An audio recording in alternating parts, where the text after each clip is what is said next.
চলে আসলাম আরও একটি নতুন ভিডিও নিয়ে। এরকম প্রমোশনাল ভিডিও আমরা অনেকেই দেখে থাকি, তো এই ভিডিও করা অনেক সহজ, ভিডিওগুলো মেক করা।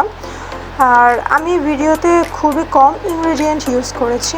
তো আমি একটি নর্মালি টমেটো সসের বোতল নিয়ে নিয়েছি এবং এটাকে ছোট করে কয়েক টুকরো টমেটো দিয়ে দিয়েছি। সেখানে আপনারা চাইলে আরও কাঁচামরিচ, তারপর টমেটো বানাতে যা যা লাগে আরও অনেক ইনগ্রেডিয়েন্ট ইউজ করতে পারেন, দেখতে আরও ভালো লাগে, জিনিসটা স্প্ল্যাশ করলে অনেক সুন্দর লাগে। আমি দেখা গেল ওরকমভাবে করতে পারিনি সময়ের অভাবে। তো এই তো আমি সবগুলো টমেটোগুলো আমার টমেটোর পেছনের লেয়ারগুলোতে দিয়ে দিয়েছি। দেন এই পেস্টটাকে ডুপ্লিকেট করার পর আমি যেখানে যেখানে আমার টমেটোগুলো আনবো সেখানে আমি ছড়িয়ে ছিটিয়ে দিচ্ছি। সেখানে আরও কিছু থাকলে অবশ্য অনেক সুন্দর লাগতো। তো আমি এতটুকুই করেছি এবং আমি এখানে একটি নামও লিখে দিয়েছি। এখানে আপনাদের প্রমোশনাল নামগুলো লিখে দেবেন। দেন আমি এটা ট্রান্সফর্মটা ম্যাচ অ্যান্ড মুভে দিয়ে দেন আমি দেখেন কত সুন্দর হয়েছে।